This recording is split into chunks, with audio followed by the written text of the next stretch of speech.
नमस्कार, मी Ashish Deepak Desai, founder and director of Drishti forensic lab. तर आज आपण पाहणार आहोत सांगली जिल्ह्यामधील एका नामवंत शिक्षण संस्थेमध्ये काही सह्यांच्या घोटाळ्यामुळे किंवा काही सह्यांच्या आक्षेपामुळे काही प्रकरण घडले होते.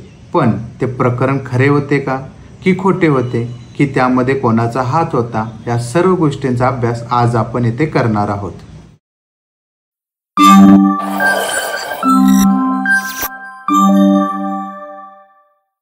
प्रकरण आहे 2019 मधील. सध्या ते न्यायप्रविष्ट आहेच. त्यावेळी त्या व्यक्तीचं म्हणणं असं होतं की ही सही मी कागदावर केलेली नाही. कागदपत्रे होती, काही आर्थिक कागद होती ज्याच्यावर काही अमाऊंट होते किंवा काही सह्या अशा होत्या की ज्या चेकवर होत्या. पण त्या नामवंत शिक्षण संस्थेमधील ती व्यक्ती म्हणत होती की ती सही मी कधीच केलेली नाही किंवा ही सही माझीच नाही, हे त्यांचं ठाम मत होतं. शिक्षण संस्थेला विश्वास होता की ही सही त्याच व्यक्तीने केलेली आहे आणि आता ते आपल्याच हस्ताक्षरवर डाऊट घेत आहेत आणि त्यांनी केलेल्या सहीलाच ती माझी नाही अशी ते संबोधत आहेत. शिक्षण संस्थेने त्या सह्या तपासण्याचा निर्णय मान्य केला आणि त्यांनी आमच्याकडे म्हणजे दृष्टी फॉरेन्सिक लॅबकडे त्या सह्या तपासण्यासाठी दिल्या होत्या. ज्यावेळी आमच्याकडे कागदपत्रे आली त्यावेळी आम्ही सर्व कागदपत्रे मूळ स्वरूपातच त्यांच्याकडून घेतली. कोणतेही कागद झेरॉक्स घेतले नाहीत किंवा कोणतेही कागद ट्रू कॉपी किंवा सर्टिफाईड घेतले नाहीत. तर सर्व मूळ कागदपत्रावर ज्या कागदावर ते म्हणत होते की ही सही माझी नाही आहे, त्याला आम्ही आक्षेप असणाऱ्या सह्याला आम्ही क्वेश्चन डॉक्युमेंट म्हणून संबोधलो. त्यानंतर त्या नमुना सह्या पाहिजे होत्या म्हणून आम्ही त्यांच्या नमुना सह्यासुद्धा घेतल्या. त्यासुद्धा त्याच काही कागदावर होत्या ज्या त्यांनी स्वतः ॲक्सेप्ट केल्या होत्या की ह्या सह्या माझ्याच आहेत म्हणून. त्या सह्या आम्ही स्पेसिमन म्हणून घेतलो. दृष्टी फॉरेन्सिक लॅबने आता आमच्याकडे आले होत्या टोटल 3 सह्यांचे नमुने, ज्याच्यामध्ये वादग्रस्त सह्या होत्या, नमुना सह्या होत्या आणि आम्ही त्यांच्या ॲडमिटेड सह्यासुद्धा घेतल्या होत्या, ज्या ऑलरेडी त्यांच्या व्हाईट पेपरवर संस्थेने घेतलेल्या होत्या. मग या 3 सह्यांचे आम्ही एक्झामिनेशन केले. तर एक्झामिनेशनमध्ये काय होतं किंवा एक्झामिनेशन कसं केलं, तर याच्यामध्ये आम्ही फॉरेन्सिकली सह्यांचे क्लास कॅरेक्टर पाहिले, म्हणजे strokes, alignment, pen pressure, pen momentum, slant, pen observations, ह्या सर्व गोष्टींचा आम्ही त्याच्यामध्ये अभ्यास केला.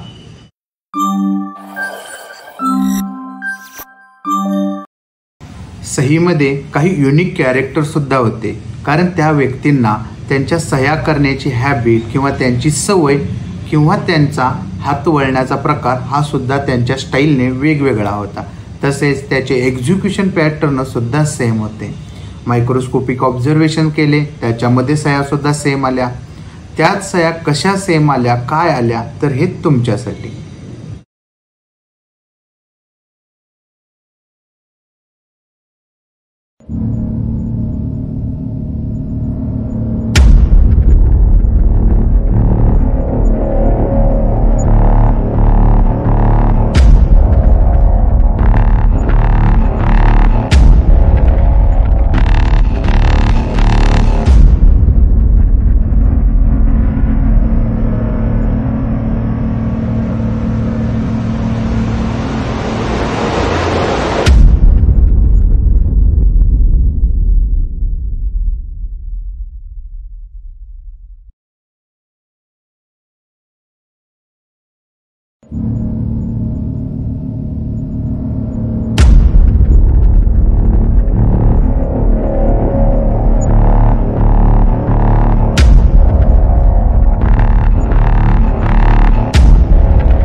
तुम्ही सही पाहिलात, तुम्हाला कळले असेल की सहीचे स्ट्रोक्स कसे होते किंवा त्याचा स्लांट कसा होता. तर ह्या पूर्ण सह्या एकाच व्यक्तीने केलेल्या होत्या. कशा? तर त्यांचा लिहिण्याची स्टाईल सेम होती, त्यांचं एक्झिक्युशन पॅटर्न सेम होतं, त्यांचे क्लास कॅरेक्टर सेम होते, त्यांचे इंडिव्हिज्युअल कॅरेक्टर सेम होते.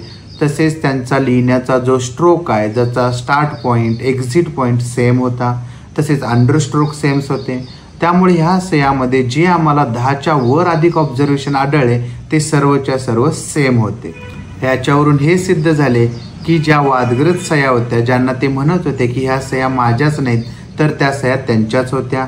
त्यांच्या नमुना सह्यांच्याबरोबर मॅच झाल्या, त्यांच्या ॲडमिटेड सह्यांच्याबरोबर मॅच झाल्या आणि पूर्णपणे हे प्रकरण एका नामवत शिक्षण संस्थेचं जे उघडकीस येत होतं ते पूर्णपणे सत्य आहे हे सर्वांना कळलं. त्या सह्या सेम आहेत हे सर्व गोष्टी कळल्या. हे प्रकरण आता न्यायप्रविष्ट आहेच.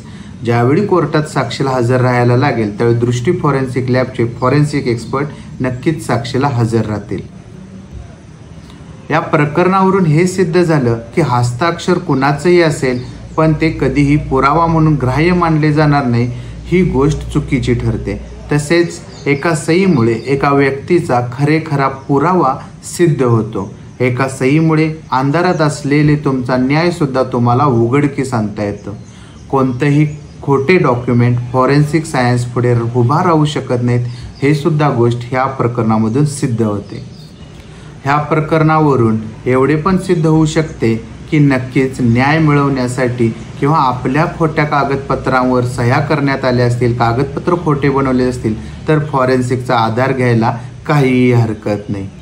तर मी तर सांगितलेलं आहे की ह्या सह्या खऱ्या आहेत.